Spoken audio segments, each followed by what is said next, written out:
You are making who happy? A cursed child that came into this world with sorrow is making who happy? Hey, which of the gods did I offend? Why did they decide to punish me with you? Once upon a time, in the quiet kingdom of Ika, dawn refused to rise peacefully. Instead of the usual crow of the village rooster and the soft murmurs of women heading to the stream, the entire kingdom woke to screams, confusion, and cries of despair. People ran out of their huts, half-dressed, clutching wrappers, children, and calabashes. Something terrible had happened. They said a child was being born, but not just that. Something darker had followed her into the world. Ginika, a heavily pregnant woman, had gone into sudden labor in the middle of the night. Her husband, Ukeje, rushed out to call the midwife, running barefoot across the cold ground. But before he even reached the first compound, a poisonous snake hiding in the bushes struck him. He cried out once and fell. By the time help reached him, he had already died. Back at the hut, things grew worse. Ginika's two little daughters were awake and crying. In their panic, one of the girls grabbed the naked lamp, searching for help in the darkness. She did not know when the burning oil spilled, and the dry hair that covered the walls of their poor hut caught fire. Fire rose like a hungry beast. Smoke filled the tiny space. The girls screamed louder and louder until their voices reached the midwife, who was hurrying with some villagers. They rushed in just in time, dragging out the terrified children and the trembling Ginika, who lay on the ground crying and clutching her stomach as labor pains tore through her. The villagers tried to put out the fire, but the flames ate the hut faster than their efforts. And so, while Ginika pushed to bring life into the world, her home burned behind her. The night that should have been filled with joy became a night of ashes and death. When morning finally came, the midwife placed a newborn girl into Ginika's arms, but Ginika refused to look at her. She closed her eyes tightly as tears streamed down her face. "This child," she whispered, her voice shaking. "This child came with sorrow. My heart feels so heavy." Her husband was gone. Her hut was gone. Her peace was gone. Now, they had to start life afresh because she had a child, a cursed child. Every time the baby cried, Ginika's body stiffened. She would turn her face away, refusing to touch her. If not for Adora the midwife, who carried the baby everywhere and even fed her with some milk when Ginika pushed her aside, the child would have died. Days passed. Weeks followed. Finally, a naming ceremony was held. It was the quietest naming ceremony in the history of Ika. No drums, no dance, no celebration. In fact, one would think it was a funeral. Ginika looked at the baby girl as though she were an unwanted secret. Then she said coldly, "Her name is Ijuwa, Journey of Sorrow." People nodded slowly, whispering amongst themselves, "This child brought calamity. Her name fits her." And from that moment, the village children called her Ijuwa. Women shook their heads when they saw her. Ginika never defended or protected her, even as a child. Her older sisters bullied her freely. But still, Ijuwa grew, and she grew strangely. She was not your regular kind of child, no. With everything happening around her, Ijuwa was a very happy child. She laughed easily, She found joy in the things that confused people, and whenever someone pushed her or insulted her, she fought back fiercely. That was the other strange thing about her. Having grown up in a world where no one was willing to fight for or protect her, Ijua learned how to defend herself. And no, she wasn't troublesome, but at the same time, she never ran away when trouble came. Also, she never lost in any fight. Ijua was very strong, too strong for her age even. Children learned quickly that if you mocked her, you must be ready to roll on the ground afterwards, because Ijua would fight you with all she's got. Even adults were careful with their tongues. Ijua was small, but her temper was hot and her fists were sharp. Yet, behind all her laughter and strength was a heart soaked in sadness. She wanted love. She wanted acceptance. But all she received was mockery and curses from her mother and sisters who hated her with passion. She learned how to smile her pain away and pretend she did not hear the whispers that followed her everywhere. Years rolled by like sleeping goats, and little Ijua grew into a bright-eyed, sharp-mouthed girl with legs that never stayed in one place. By the time she turned 9, Ginika grudgingly enrolled her into the village school, where her elder sisters attended, that is Amarachi and Uloma. That was the beginning of another chapter of Wahala. At the school in Ika, the teacher usually divided children into 3 groups: the intelligent ones, the average ones, and the ones who needed prayers. The very first week, Ijua did not just join the prayer group, she became their cheerleader. My dearest besties, Ijua's brain was blocked, completely blocked. If you opened her head, you would not see brain, you would see palm kernel shell. She fails without shame in class. No matter what you taught or how you taught it, Ijua always failed. Her teachers were tired. They had tried everything, invited her mother to school endlessly, but nothing changed. She refused to master the letters of the alphabet. Even learning to spell her own name felt like an impossible death mission. During exams, her sheets were always blank. Ijua was like a lost cause. But her sisters continued excelling. They won prizes. They came first in class. They were the pride of the school. But Ijua always came last. Even the dustbin scored higher than her. Each time the report card reached home, her mother's blood pressure would rise. Ginika would hold the paper, trembling with anger. "You are cursed, completely cursed," she would shout. "Good for nothing. Look at your sisters. Look at them. They are stars, shining stars, and you are a shadow, a dark shadow, always following me around and bringing me shame." "Mama, I tried," Ijua would whisper with tears swimming in her eyes. "Tried to do what exactly? Tried to disgrace me? See your results, empty like calabash used to serve wind." Sometimes Ginika would push her aside, fall on the ground and cry. "Why did the gods give me this child? Why? When I think of your father who died that night, I feel your birth was a punishment.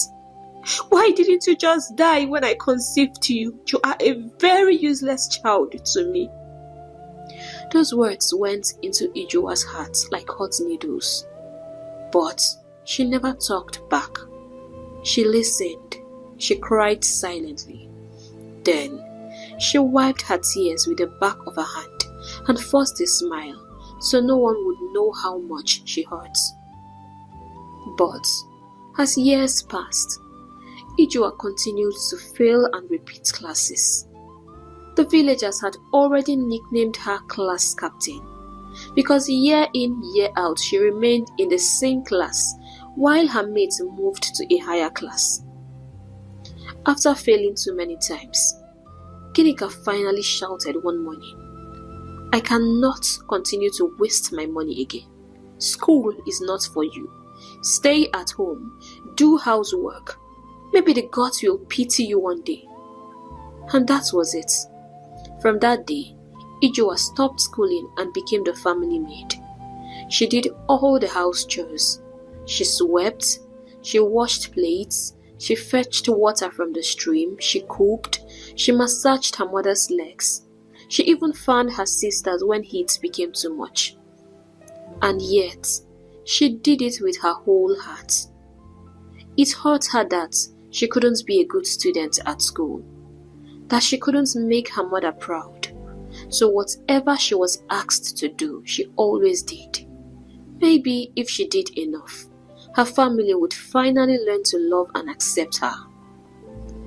Yet, nothing she did was ever enough. Ginika hated her own daughter so much that she saw nothing good in her. She would beat and insult Ijua at the slightest mistake.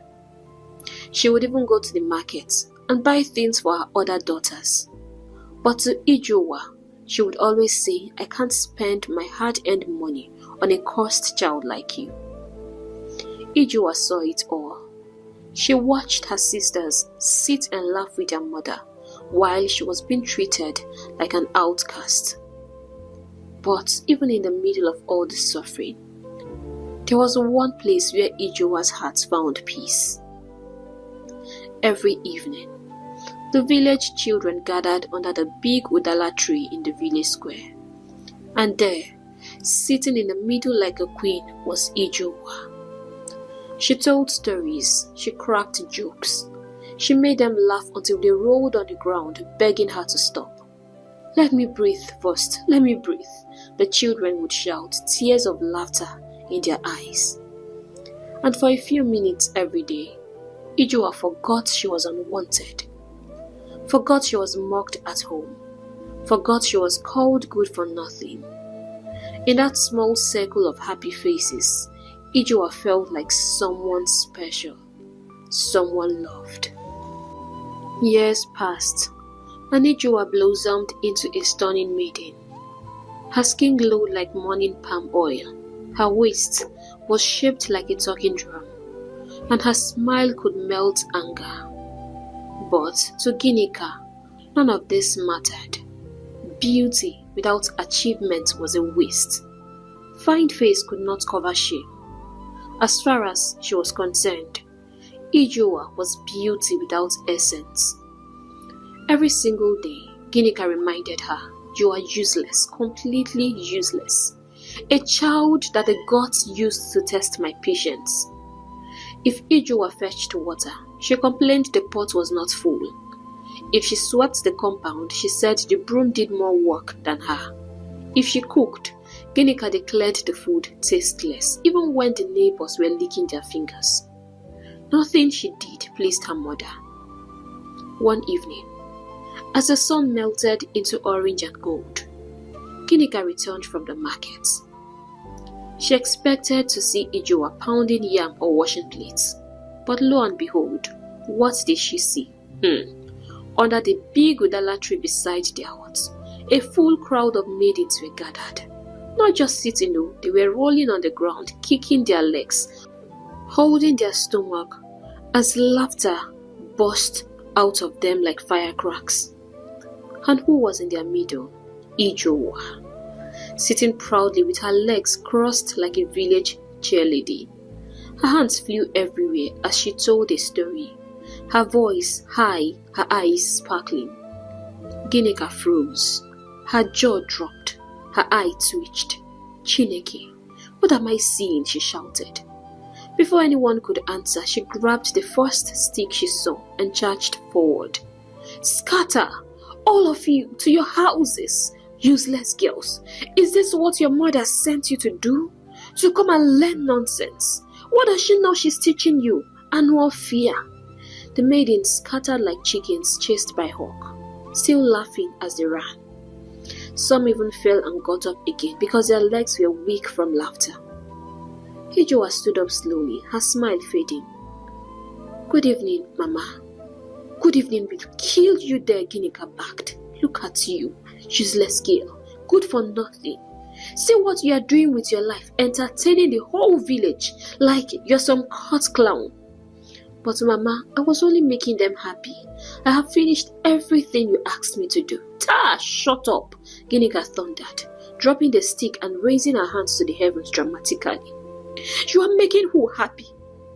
A cursed child that came into this world with sorrow is making who happy? Hey, which of the gods did I offend? Why did they decide to punish me with you?" She began to cry, and I mean real tears. "Look at your sisters. Wherever they go, they bring me pride. When people call their names, my heart rises. But you, she pointed at Ijoa like someone pointing at a spiritual problem. "You only bring shame and headache. Why can't you just be like them?" Ijoa's lips trembled. Her eyes turned red. Tears rolled down her cheeks, but she did not speak. What could she say? Her only offense was that she came into the world the way she did. Her only offense was that the night she was born was the night sorrow visited their home. Her only offense was simply being Ijoa. And that was something she had no power to change. That night, sleep refused to visit her eyes. She lay on the raffia mat staring at the ceiling as her mother's voice echoed and echoed in her ears. "Useless child, waste of birth, why can you not be like your sisters?" Each word sat on her chest like a heavy stone. Her eyes stung with tears. She buried her face in her wrapper, but even the darkness could not hide the pain. Maybe she was not good at reading and writing. Yes, school had swallowed her like a python swallowing egg. But useless, never. She refused to accept it. She was not useless, and she would prove it. By the time morning came, a stubborn fire had entered her spirit. She would try anything, everything to prove her mother wrong. She must be good at something. And truly, one afternoon, a small light of hope shined on her. She was returning from the stream, balancing a pot of water on her head and hewing joyfully, when she overheard a group of maidens whispering excitedly under the mango tree. "The dance competition will be next month. Chief Omenka will reward the winner with plenty coins. They say the best dancer in the whole village will be honored." Ijoa's ears stretched like a rabbit ear. Dance competition, coins, reward. At once, she imagined herself running home with shining coins, dropping them at her mother's feet. "Mama, take, buy new wrappers, buy beads, be proud of me." Her heart jumped. Her eyes brightened. She almost dropped the water pot. This was it. This was a sign she had been waiting for to prove to everyone that she was not useless. That evening, she rushed home and announced her plan. "Mama, I will join the dance competition. I heard Chief Omenka is hosting a dance competition." The compound went silent for 1 second, then exploded in laughter. Her sisters held their stomachs as they laughed. "Mama, did you hear? Ijoa wants to dance. Should we call the ancestor to come and witness this sick comedy?"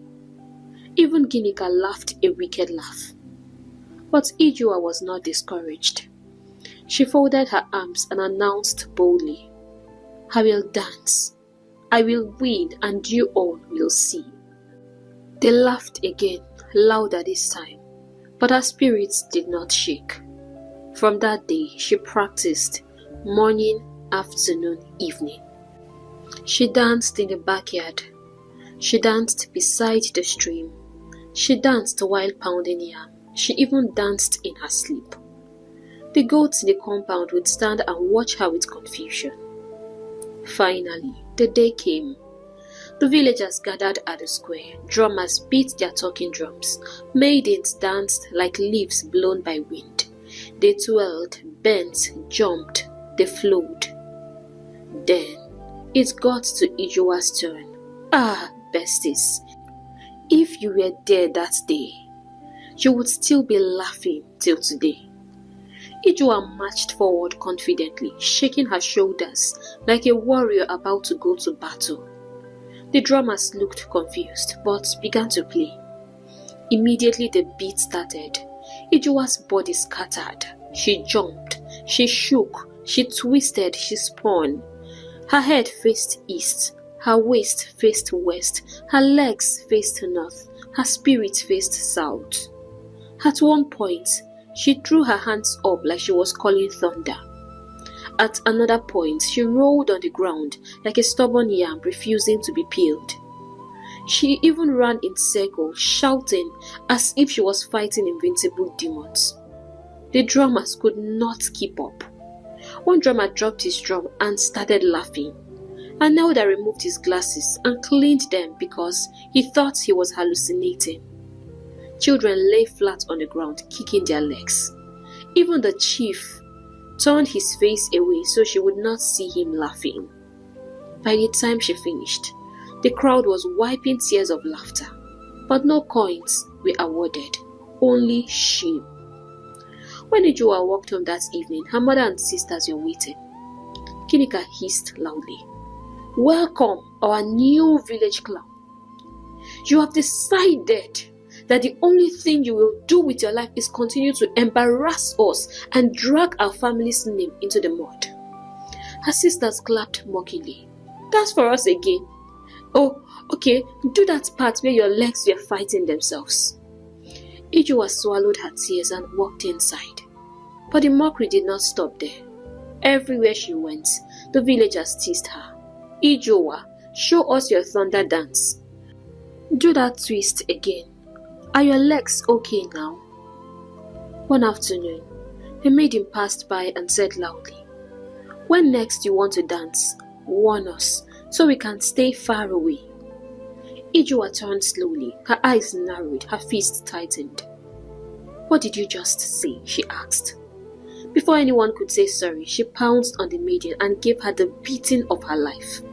The entire village scattered, and that was how the mockery stopped. After the dance catastrophe, Ijoa sat behind her hut for 3 days, holding her chin like a widow who misplaced her dowry. The whole village had laughed. Her sisters mocked her until their voices became hoarse. Even her mother looked at her like someone staring at expired Gary. But inside her heart, Ijoa said, "I will not give up. Something must work for me." So she wiped her tears, carried her small pride, and decided to try everything her hand could touch. First, she tried hunting. She followed the village hunters into the forest, her wrapper tied tightly, her face fierce like a warrior princess. The hunters whispered among themselves, "Will this girl not get lost? Is she going to chase animals, or are the animals going to chase her?" But Ijoa ignored them. Every day she followed them, holding her stick like a spear, ready for anything. The villagers couldn't stop laughing. Never had they seen a female hunter before. But Ijoa didn't care. She was determined to prove her mother wrong. Even Ginika was amazed. But she said nothing. She already concluded that nothing good would come out of Ijoa. But Ijoa gave up after weeks of running around endlessly in the forest. The only thing she had successfully managed to catch was a tiny bush rat. It was clear that hunting wasn't for her. Next, she tried fishing. She borrowed a hook and sat by the river, determined to return with a basket of fish. Anyone she came across would burst into laughter. Ah, So Ijuwa is no longer a hunter but a fisherman, or is a fisherwoman? This girl will not kill us. But Ijuwa, she still didn't care. Laugh at her all you want, but just make sure you are far away, because if her hands touch you, So every night, she went fishing and waited. She waited and waited and waited again. Not even a mosquito ever perched on her hook. It was as if the river was angry with her. And one morning, as she sat disappointed, trying her luck, a sudden wave splashed and knocked her straight into the shallow water. She came out coughing and spitting like someone who swallowed the whole river. The children at the river screamed with laughter. Ijuwa, the water rejected you. Even the fish said they are not available. She dropped the hook and chased them. That was the day she gave up fishing. Then, she tried wine tapping. This one was a real disaster. The very first day, she tied ropes around her waist and began to climb the palm tree like a determined lizard. Villagers passing by stopped to watch. Some elders prayed silently. God of our ancestors, what kind of child is this? Please, hold this girl's destiny. She is not safe. She reached the middle of the tree and shouted proudly, "See me, I am a professional tapper, and I will prove to you all that I am not useless. Very soon, I will become the greatest wine tapper in the village." She lifted her leg to climb higher. The rope shifted, her leg slipped, and the next thing, wow! Ijuwa fell from the tree like a ripe mango. She landed with a heavy thud, her two legs pointing east and west. Even the palm tree shook in pity. Villagers rushed to her. "Ijuwa, are you alive? Don't you know that you are a woman? Why are you climbing a palm tree?" She groaned and stood up slowly. "Do not worry, I am fine. It's nothing." But in her heart, she cried. There was no way she was tapping wine again. Maybe her mother was right. She had tried everything, only to end up disgracing herself each time. She walked home slowly and limping, her face covered with shame. But the villagers were yet to recover from laughter. Chai Ijuwa. Anywhere she passed, the children would sing and dance, clapping.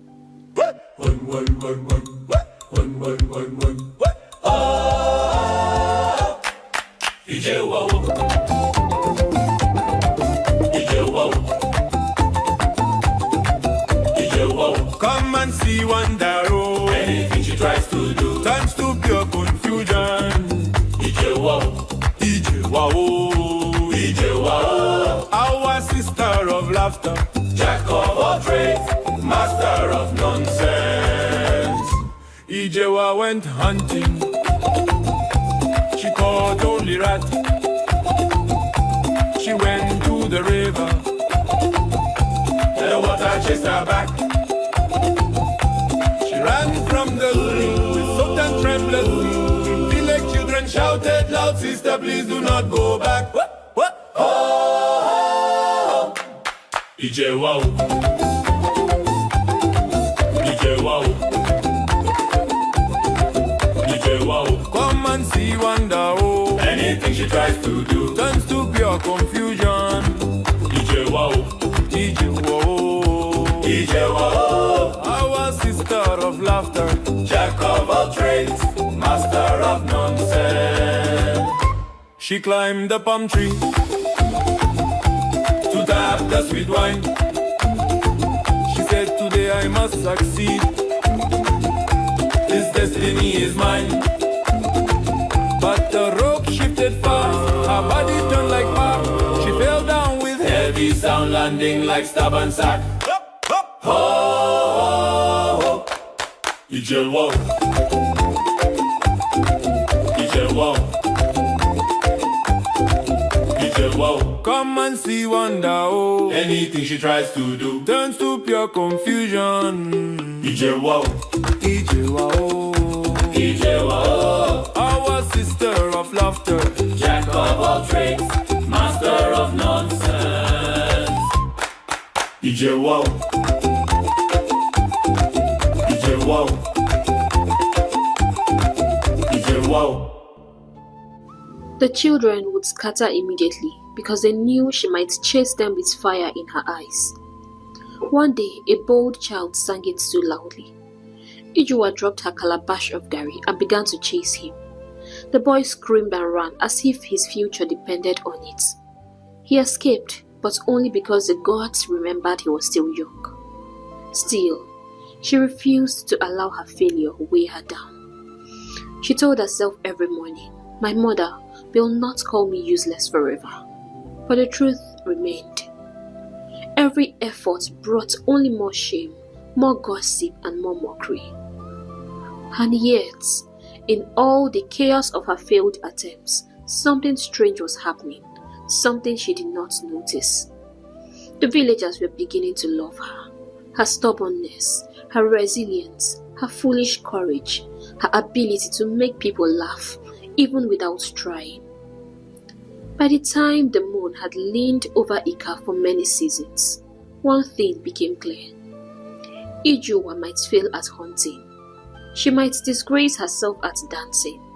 She might fall from the palm trees like unripe mango. But there was one thing nobody could take from her. Ijua was extremely funny. Not small funny, not ordinary funny. The kind of funny that made elders forget their arthritis. The kind of funny that made children roll on the floor kicking their legs. The kind of funny that made even those who hated her laugh until their mouths betrayed them. It was a power she never asked for, but one thing that followed her like a shadow. Every evening, when the sun folded its wings and the night breeze began to whisper, the village children gathered around the big udala tree at the village square. The fire in the center burned gently, painting their faces with gold. Then Ijua would arrive. She never announced herself. She just walked in with her small waist and big eyes, tied her wrapper, cleared her throat and began, "Gather round, though. Let me tell you what happened today." And the villagers would settle immediately because they knew that another round of laughter was about to start. She would mimic the hunters who chased rabbits but ended up chasing themselves. She would imitate the village drunk, staggering in slow motion until even tired elders laughed. She would act out her own failures with so much dramatic energy that people forgot she was mocking herself. Children would scream in joy, men would slap their thighs, women would lean on each other to avoid falling. Sometimes she would hold her waist dramatically and say, "If this Grace was a person, it would have rented a room in my father's compound." People loved her. Even those that mocked her during the day came secretly at night to hear her perform. When she finished, they would throw coins at her feet, laughing and clapping. Not plenty coins too, but enough for her to buy small bread. The only food she could eat on days her mother refused her dinner. She would pick up the coins one by one with a satisfied smile. Then she would whisper quietly, "At least, something loves me in this world." Because when she went home, laughter ended. Ginika would glare at her. "Where have you been?" "The square, Mama. And what were you doing?" "Just telling stories. Stories will kill you one day, foolish child." If dinner had been served, her sisters had usually finished everything. Only smoke remained in the pot.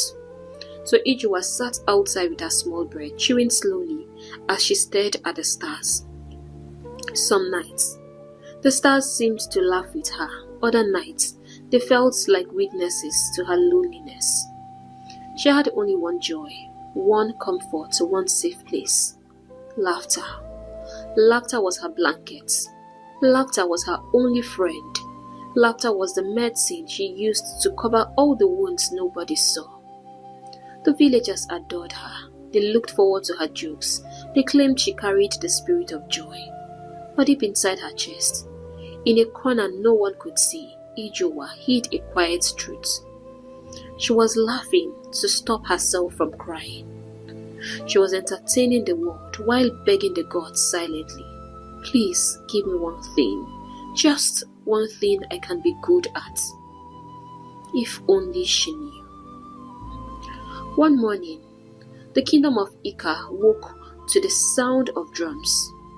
Not the drums used for danger or funerals, but the joyful kind that sends people running out of their huts with wrappers still half tied around their waist. Good news was dancing through the land. The prince had returned. After many seasons of studying in a faraway kingdom, the heir to the throne, Prince Obinna, had come back, and not just returned. It was time he chose a bride. That alone scattered the entire village like breeze carrying away dry leaves. Maidens rushed to the stream to wash their faces, even those who had not bathed since the last market day. Women tightened their wrapper and started gossiping. Fathers began pricing goats for dowry in their heads. Everyone was preparing. Inside Ginika's compound, confusion transformed into excitement. Ginika's eyes shone like torchlights. The prince will choose a wife, she repeated every 5 minutes. And my daughters must be ready. Amarachi, Uloma, come out and let us begin. You two are the smartest in this village and we must grab our chance. Her voice carried through the air like thunder. Her daughters rushed out, adjusting their wrappers. Ijowa stepped out too, smiling, hopeful, only to see her mother's face twist like bitter leaf. You, what are you doing here? Ginika hissed. Go and sweep the backyard. But Mama, I also what? Do you want to go and disgrace me again? When royal matter is happening, go inside. Do not let the gods use you to continue spoiling my name. Ijowa swallowed her words and stepped back quietly. The training began in the next few days.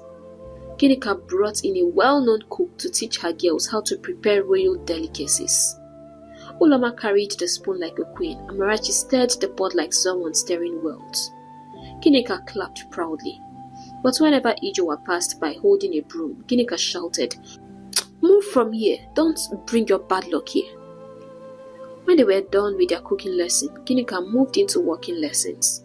She would place a clay pot on the girls' heads, walk like royal wives, gracefully, slowly, elegantly. She was so determined to see that her daughters won. Ijowa watched from the corner, broom in her hand, eyes shining with silent longing. The lessons didn't just stop at walking or cooking. Ginika was never going to allow anyone to outshine her daughters. This queen mother that she was preparing to become, no one would take it away from her. Every morning, Ginika stood them before a mirror. Royal wives must smile softly. Do not show all your teeth, just a gentle, controlled smile. Uloma smiled like a goddess. Amarachi smiled like calm water. Ijowa smiled from the corner too, but Ginika saw her and shouted, "You! Stop that thing you are doing. Your smile looks like someone who won the lottery of madness." Ijowa covered her mouth shyly, but her eyes remained bright. Day after day, she watched them. Her sisters glowed with attention. They dressed in fine wrappers. Ijowa swallowed her heart and pretended to be fine. She clapped for them, smiled at their progress, swept the floor beneath their feet, and did all the house chores. But in the quiet place of her heart, she whispered, "One day, the gods will remember me too." Every night, when the moon climbed gently over Ika and the crickets began their evening songs, Ijowa would sneak quietly out of her mother's compound and hurried to the village square. There, around the warm orange fire, the villagers waited. Some already laughing before she even opened her mouth. Some holding their wrappers tightly because they knew she could scatter their ribs. And then she would begin. She told stories so funny that the elders forgot their age. She acted out scenes so ridiculous that children rolled on the ground kicking their legs. She mimicked villagers, animals, and spirits with a talent nobody could explain. For a few hours each night, Ijowa forgot she was unwanted at home, forgot she was called useless, forgot she failed at everything. Laughter became her small heaven. One night, while she had the villagers wiping tears from their eyes, a tall figure stopped far behind the crowd. No one noticed at first. A deep, unexpected laugh thundered across the square. The fire flickered. People turned sharply, and their hearts almost leaped out of their chests. It was the king. He held his stomach, laughing, tears shining in his eyes. He pointed at Ijuwa in disbelief. Who is that girl? He asked, struggling to breathe between his laughter. One of his men bowed quickly. Your Majesty, she is Ijuwa. The king wiped his eyes again. I want her to make me laugh every evening. My spirit has not felt this alive in many years. Bring her to the palace tomorrow. When Ijuwa was informed later that night by the palace guard, she froze. Her mouth fell open. Even laughter vanished from her throat. The king wanted her. Before she could understand what was happening, the king's guards led her to the palace the next evening. That was where destiny shifted. Inside the palace hall, the glowing torches lit her face as she stood shyly before the king. She began to perform again, nervously at first, then boldly when she saw how happy the king was. What she did not know was that someone else was watching. Prince Obinna had come to speak with his father that evening, but as he reached the door, he heard a laugh he had never heard from the king before. Curious, he stepped closer and then paused. And there she was, a young maiden with fire in her eyes, humor in her bones, and a smile brighter than the palace lights. The prince leaned against the wall, mesmerized. He did not even realize when laughter escaped his own mouth, loud, deep, and genuine. Ijuwa looked up sharply and saw him. He was smiling widely, his eyes filled with warmth as he gazed at her. And for the first time in her life, someone looked at her like she mattered. When she finished, the king clapped proudly, but the prince stepped forward. That was incredible, he said softly. Ijuwa blinked.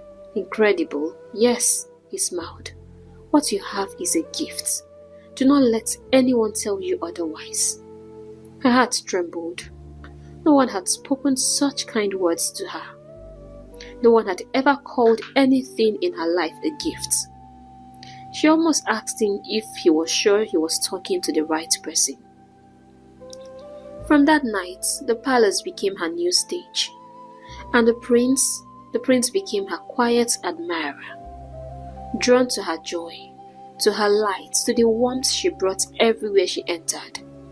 He watched her, laughed with her, encouraged her, and slowly, secretly, he fell in love with her.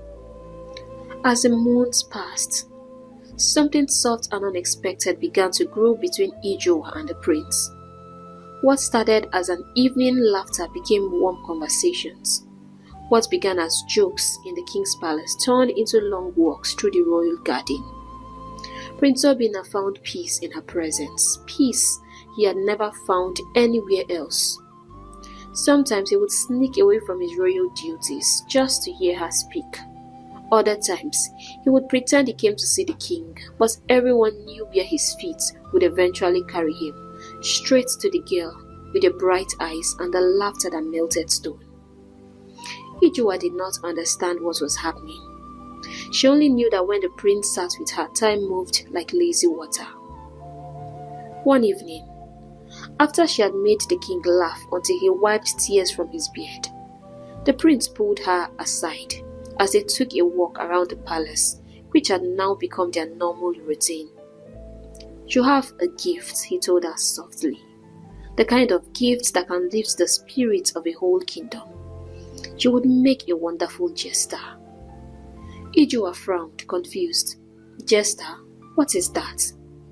I hope it's not something that will disgrace me again. I've tried so many things that you can't even begin to imagine.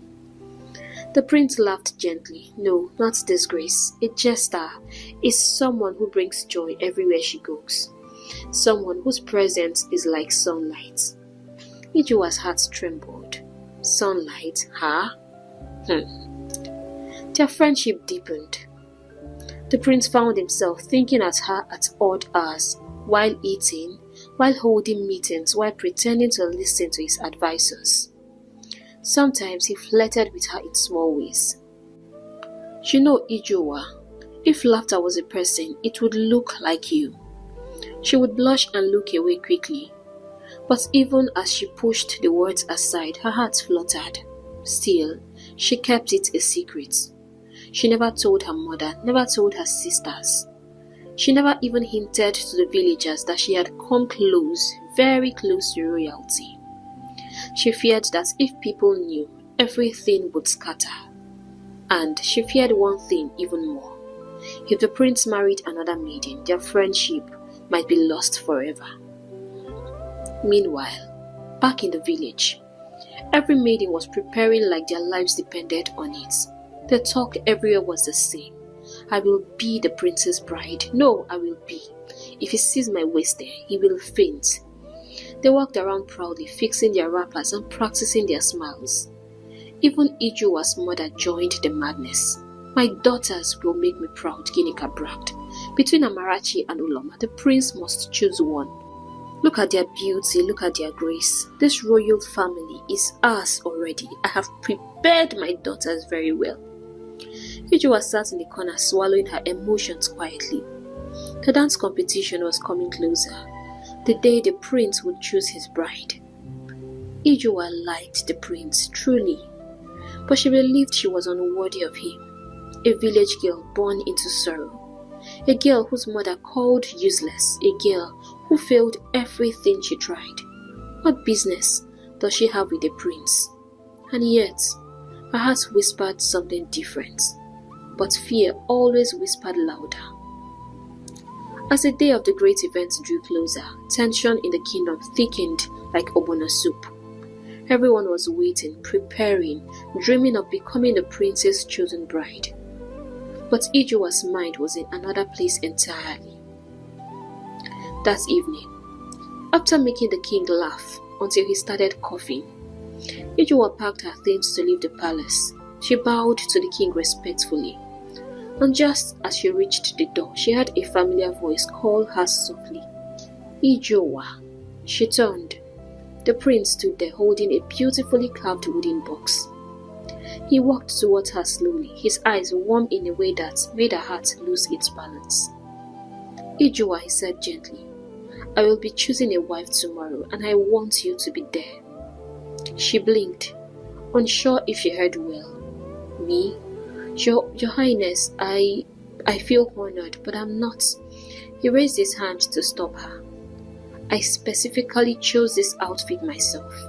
Wear it tomorrow. We are friends, and seeing you there will make me so happy. The words entered her heart like sweet palm wine. Her breath caught in her throat. She opened her mouth to speak, but nothing came out. All she could do was nod shyly as he placed the box in her hands. She left the palace floating on invincible wings. Even the moon seemed to smile for her that night. When she reached home, she rushed into her small room and placed the box on her mat. Her hands shook as she opened it, and when she saw what was inside, her jaw dropped wide open. It was the most beautiful dress she had ever seen in her entire life. Rich fabric, smooth like water, bright like sunrise, and beads that looked as if they were carved from the tears of angels. Ijowa gasped loudly. She lifted the dress, pressed it to her chest, then held it against her body, her heart racing. She could not resist. She wore it immediately. When she stood before her tiny mirror, she froze. The girl looking back at her was not the mocked child of sorrow. She was not the girl who failed at everything. She was not the one her mother insulted daily. She looked like a maiden who could stand before a prince without fear, beautiful, radiant, almost regal. Her eyes filled with tears of wonder. But just as she touched the beads around her neck, the door burst open. What are you doing? Her sister screamed. Ijowa, where did you get this? Ijowa startled. A friend gave it to me, she said softly. Her sister's eyes bulged. Liar! Which of your wretched friends can afford something like this? Do you know how expensive this is? Who gave it to you? Who? The Before Ijua could answer, the girl's voice rose to the heavens. Mama! Mama, come and see your daughter. Oh, come and see. Come and see. Ijua is a thief. Ginika stormed into the room as if thunder pushed her. Her eyes scanned Ijua from head to toe, then widened in disbelief. Where did you get this? Ginika shouted. Look at the dress. Look at the beads. You have been stealing my money. You, Ijua. This girl wants to finish me. Mama, I am not a thief. I never stole your money, Ijua began. But her sister cut her off sharply. She's a thief. A thief, Mama. I have been suspecting her. Imagine expensive clothes, expensive beads. Does she think we are foolish? Kinika's face hardened like stone, and right there, without listening to explanations, without giving her daughter even a single breath of mercy, they snatched the dress from her. They dragged the beads from her hands. They pushed her aside as if she were truly the useless girl they believed she was. The morning of the maidens' dance arrived like a festival of dreams. The palace square glittered with color. Maidens from every corner of the kingdom stepped forward in dazzling attires. Their wrappers shimmered, their beads chimed. Their smiles sparkled like fresh palm wine. Drummers beat rhythms that shook the ground. Mothers whispered prayers. Young men stared with wide eyes. Everyone waited for the prince to choose the maiden whose beauty, grace, and charm would win his heart. But the prince's heart was not dancing with them. He sat on the royal seat, looking around with a searching gaze. Every time a maiden danced, he clapped politely but without joy. He watched beautiful steps, graceful waist moves, elegant twirls, but none of them touched his spirit. He kept glancing towards the crowd, his face tightening with every passing moment. Where was she? As each maiden walked towards to perform, he leaned back, disappointment clouding his eyes. At one point, one maiden stepped forth, wearing the outfit he had personally chosen for Ijua. He stared at it confused. She must be related to her, he thought, sadly. Maybe her sister. But it didn't matter, because even with the outfit, the maiden could not make him smile. They tried everything. Some tried to dance seductively, some tried dramatic moves, one even attempted to tell a joke. But it was so dry that the drummers nearly slept. Finally, the king leaned forward, frowning. What is happening here, my son? Not even one maiden pleases you? The prince exhaled deeply. She is not here, he replied. The king frowned. Who? My joy, the prince whispered. The one who makes me laugh. Meanwhile, far from the music and cheering, Ijua sat under the old Udala tree in their compound. Her faded wrapper clung to her body.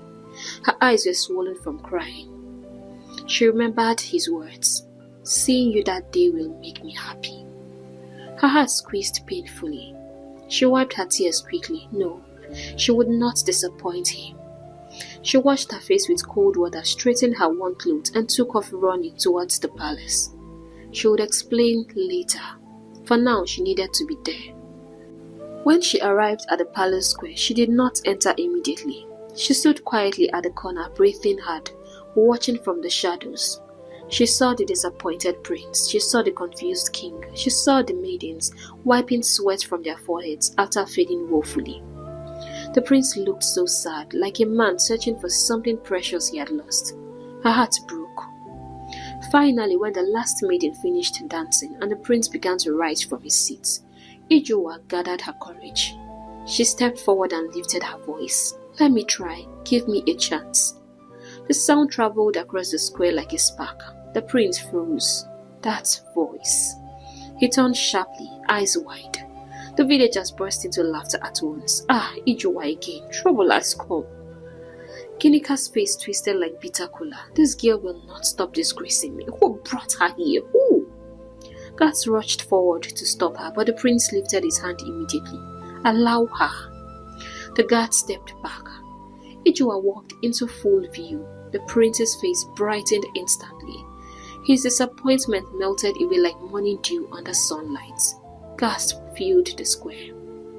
People whispered. Some covered their mouths, others leaned forward eagerly. Then Ijua began. Her jokes came out like water bursting from a calabash. Her voice danced, her hands flew. Her expression scattered the seriousness in the air. The prince sat back down, laughing like a small child. The king laughed until tears rolled down his cheeks. The entire village rolled on the ground, holding their ribs. Even people who disliked her forgot themselves. The laughter was too strong, too contagious. Ginika stood confused, shocked even, unsure whether to faint or disappear. Her useless daughter was making the whole kingdom laugh. When Ijoa finally finished her performance, the village square was a river of laughter. People held each other for support. Some were wiping tears, some were begging the gods for strength. And in the middle of all that joy stood Ijoa, the same girl they once mocked, glowing like a rising sun. The prince did not wait. He rushed forward, grabbed her by the waist, and lifted her straight off the ground. She gasped, startled. The crowd screamed. And before she could understand what was happening, he pulled her into a warm, passionate hug. Then, right there in front of the entire kingdom, he kissed her. A deep, certain kiss. A kiss that said, "This is the one my heart has chosen." The villagers shouted. Women screamed. Children ran around in circles. Elders nodded with mouths open. The prince raised a hand and announced boldly, "She makes me happy.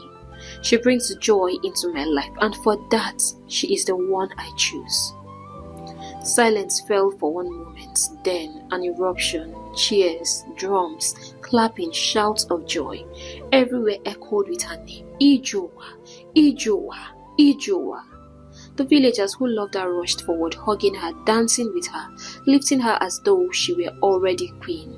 But her mother and sisters, Ginika's face folded like squeezed cloths.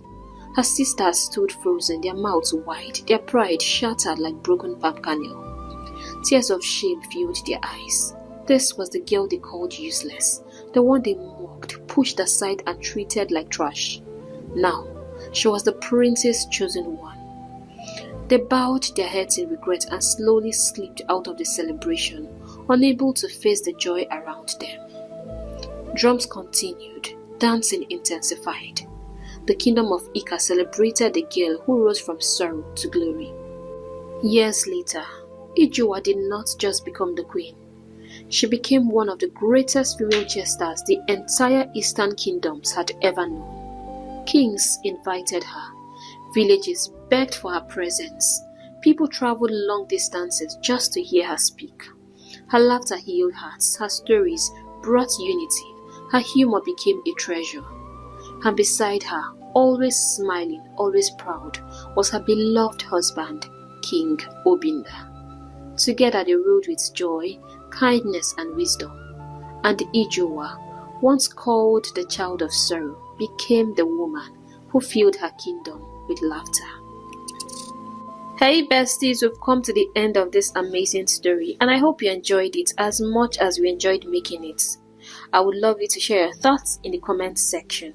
And if you enjoy our stories but you are yet to subscribe to our channel, please do not skip this video without hitting the subscribe button and turn on your notification bell so that you get notified whenever we post new stories. Thank you so much for all your love and support. That means so much to me. Right now, I have to go and see you in our next story. Bye!